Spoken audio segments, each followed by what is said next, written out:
من الشیطان علم نور ہے، علم نور ہے، صلی اللہ تعالی علیہ وآلہ وسلم۔ نیت المؤمن خیر من عمل، مسلمان کی نیت اس کے عمل سے بہتر ہے۔ اللہ عز و جل کی رضا حاصل کرنے اور قرآن پاک درست پڑھنے کے لیے مخارج اور دیگر قواعد سیکھوں گا انشاءاللہ عز و جل۔ حروف کو منزل من اللہ یعنی جیسا اللہ تعالیٰ کی طرف سے نازل کیا گیا ہو اسی طرح ادا کرنے کی کوشش کروں گا انشاءاللہ عز و جل۔ نیٹ پر درجہ اوقات پڑھنے کے بعد بھی تیاری کے لیے مزید وقت دوں گا انشاءاللہ عز و جل۔ جی بیٹا، سب سے پہلے آپ مجھے دعا سنائیں گے جو کل ہم یاد کر رہے تھے۔ نالج کے لیے جو دعا ہے مجھے بتائیں کون سی ہے وہ؟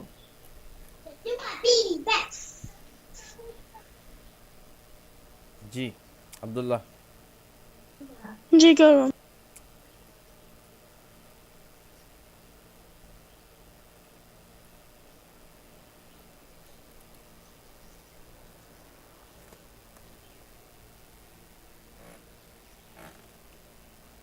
اللہم ربی زدنی علما۔ دیکھ کے سنائیں بغیر دیکھے۔ without looking. دودھ پیتے وقت کی دعا۔ اللہم ربی ربنا اللہم ربی زدنی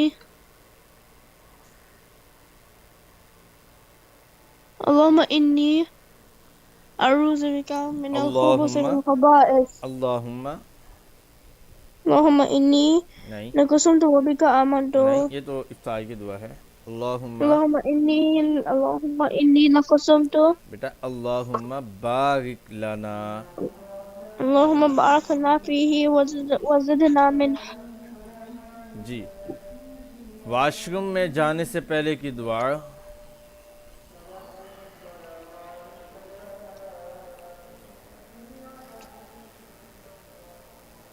واش روم کی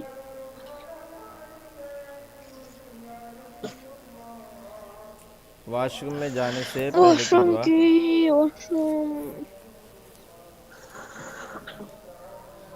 واش روم میں جانے سے پہلے کی دعا۔ اللہم صل اللہم انی اللہم انی اعوذ بک اعوذ بک من الخبث والخبائث۔ اتنا ایزی ہے، خبث و صرف آپ نے یہ پہلا والا ورڈ یاد رکھیں گے نا تو پھر یہ سنا لیں گے آپ۔ اذان ہو رہی ہے، اللہم انی اعوذ بک من الخبث والخبائث۔ چلیں آپ جب تک یاد کریں یہاں پہ اذان ہو جائے پھر سنتے ہیں آپ سے۔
بسم اللہ الرحمن الرحیم.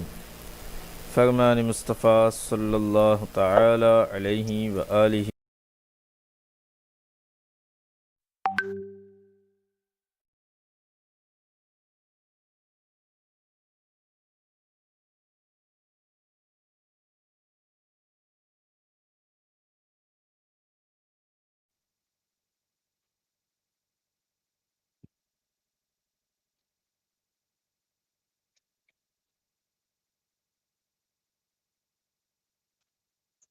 جی آ گیا.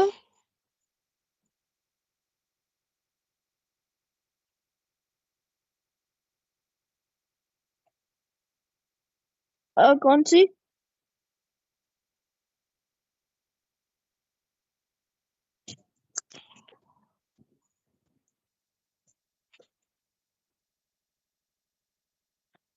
اللہم انی اعوذ بک من الخبث والخبائث.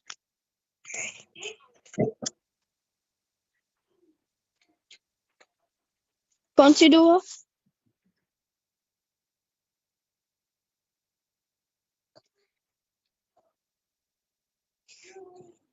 سمجھ نہیں آپ نے کون سی دعا؟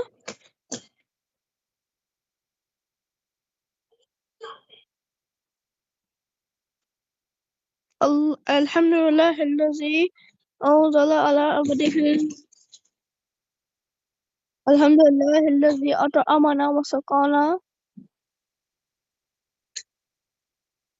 الحمد للہ الذی اذهب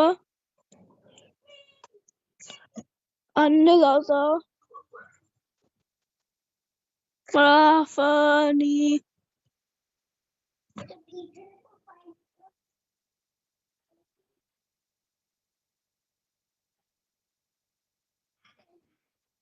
بات سمجھ جی گئے جی، تاکہ جی جی آپ کو سنانے میں آسانی ہو. اتنا مشکل نہیں ہے، مگر بات اتنی ہی ہے کہ اگر گھر میں ہم تھوڑا سا ٹائم نکال لیں اس کو یاد کرنے کے لیے تو بہت اچھا یاد ہو جائے گا. بات سمجھ اوکے. گئے جی. اچھا، نماز کے متعلق جیسے کہ میں نے کل آپ کو بتایا تھا، رکعت کے متعلق بھی بتایا ہے کہ رکعت کہاں تک ہوتی ہے، اور جب وہ کام ہو جائے تو رکعت نکل جاتی ہے کہ امام صاحب رکوع میں ہیں اور آپ رکوع میں جوائن ہو گئے تو ابھی رکعت آپ کو مل گئی. اگر امام صاحب رکوع سے اٹھ گئے تو آپ کی وہ رکعت نکل گئی. یہ بات ذہن میں ہے. جی اس کے علاوہ میں نے پھر یہ اسٹیپ بتایا آپ کو کہ اگر پہلی رکعت نکل جائے تو ہم نے کس طرح سے جوائن کرنے ہیں، دوسری رکعت نکل جائے ہم نے کس طرح سے جوائن کرنے ہیں. البتہ نماز مغرب کے 2 رکعت نکل جانے پر ہم نے کس طرح سے جوائن کرنے ہیں یہ بھی آپ کو بتا دیے ہیں. ایسی ہے. ابھی اس میں کچھ آپ نے پوچھنا ہے، کوئی سوال ہے آپ کے پاس؟ نہیں.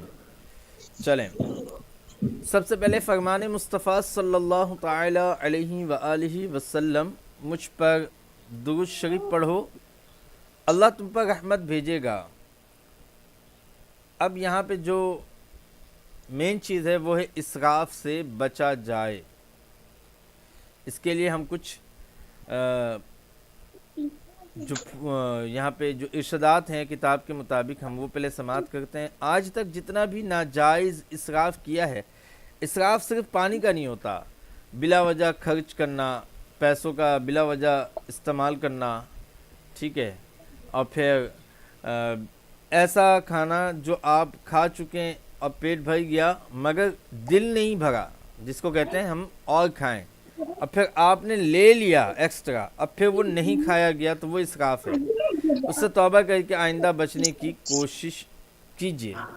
غور و فکر کیجیے کہ ایسی صورت متعین ہو جائے کہ وضو اور غسل بھی سنت کے مطابق ہو اور پانی بھی کم سے کم خرچ ہو. اپنے آپ کو ڈرائیے کہ قیامت میں ایک ایک ذرہ اور قطرہ قطرہ کا حساب ہونا ہے. اچھا، وضو کرتے وقت نل احتیاط سے کھولیے. دوران وضو ممکنہ صورت میں ایک ہاتھ نل کے دستے پر رکھیے اور ضرورت پوری ہونے پر بار بار نل بند کرتے رہیے. یہ پانی کا اسراف کے متعلق بات کی جا رہی ہے. مکمل توجہ اور فوکس کے ساتھ سنیے گا. نل دیکھیں اتنی باتیں ایک پانی کے مطابق آپ کو بتانے کا وجہ یہ ہے کہ اسراف ایک بہت بڑی پکڑ ہے اور ہمیں اس سے بچنی چاہیے. اب اسراف کوئی سی بھی ہو، کچھ بھی اسراف میں آ جائے، وہ سب اسراف سے ہمیں بچنا چاہیے.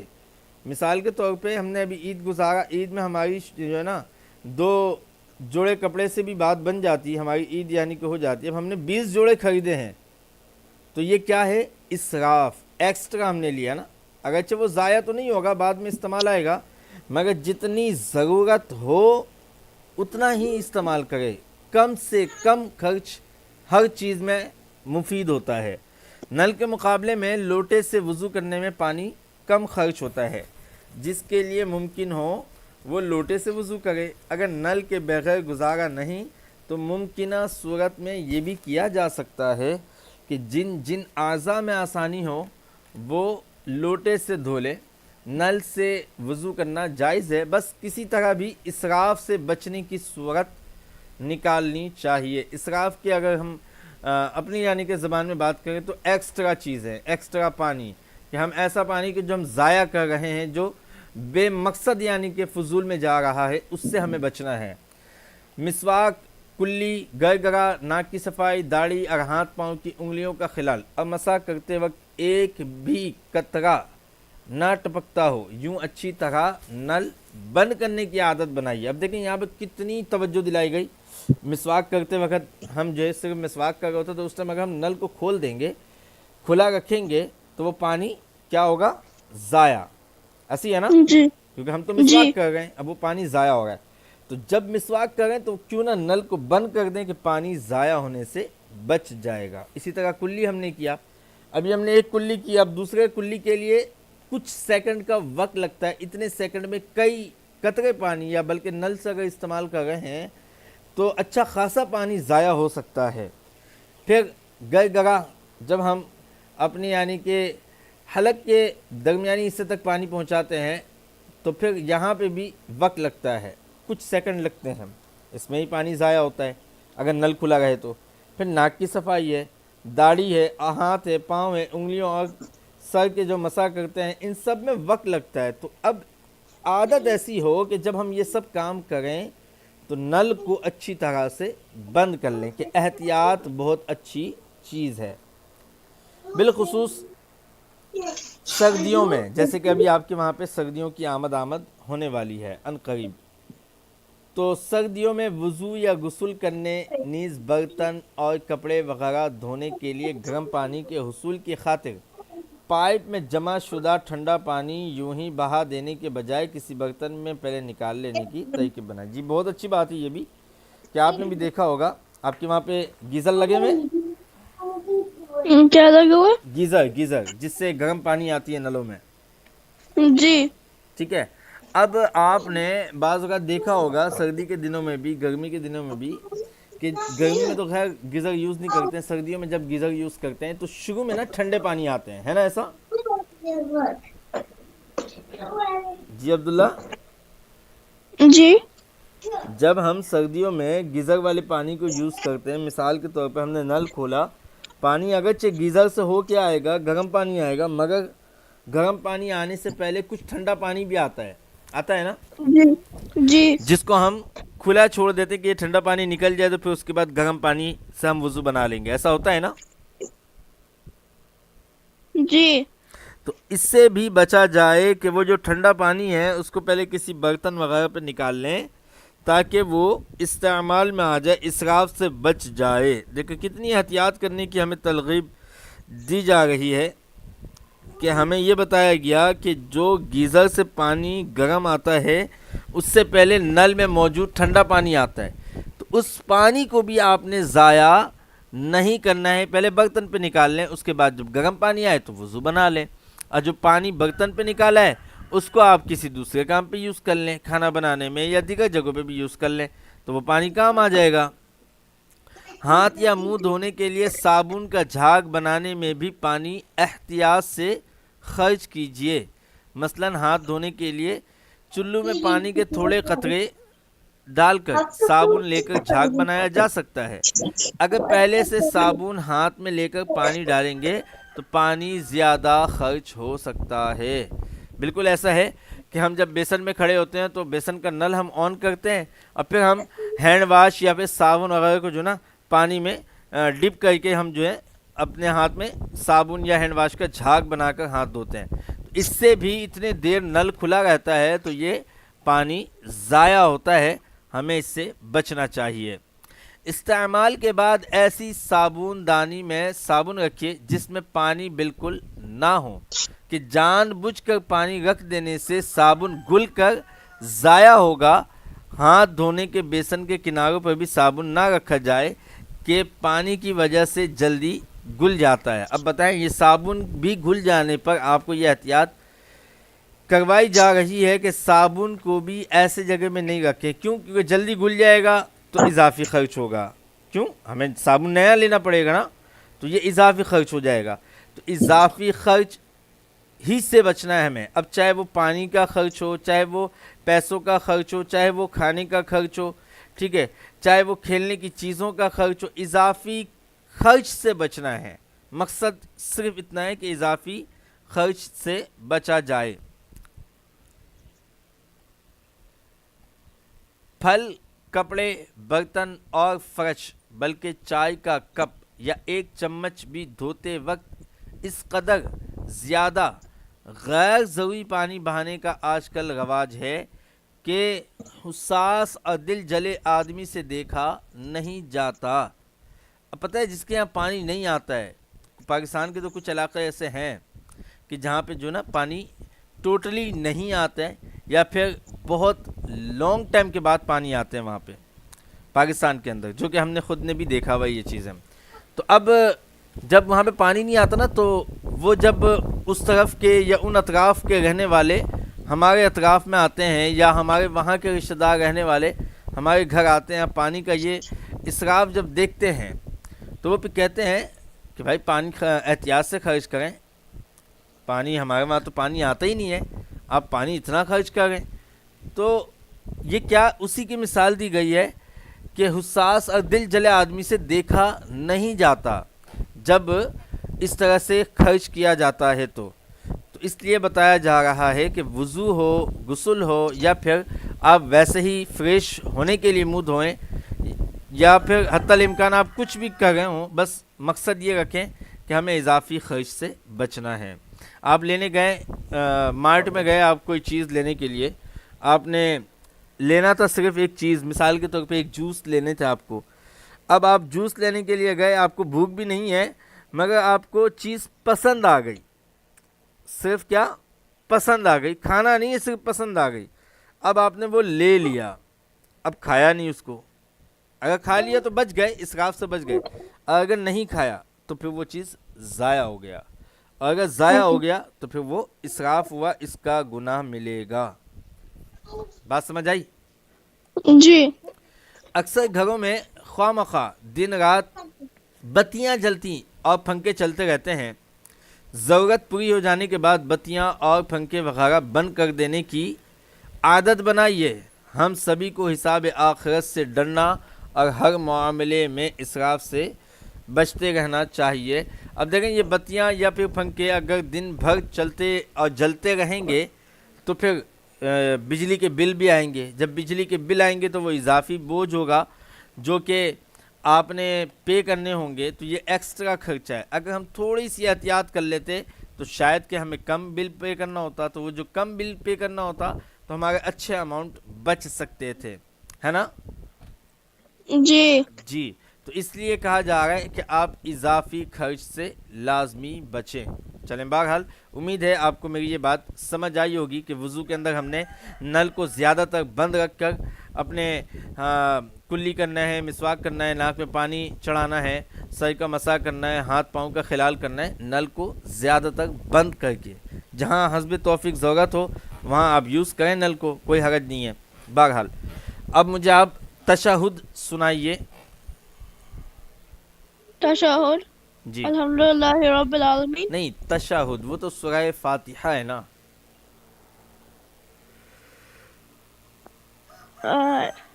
إن التحيات التحيات لله والصلوات والطيبات والسلام عليك أيها النبي ورحمة الله وبركاته السلام علينا وعلى عباد الله الصالحين أشهد أن لا إله وأشهد أن محمدا عبده ورسوله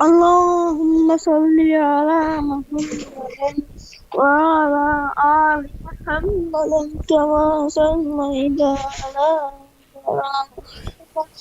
وعلى آل إبراهيم إنك حميد مجيد اللهم بارك على محمد كما باركت على محمد وعلى آل إبراهيم إنك حميد مجيد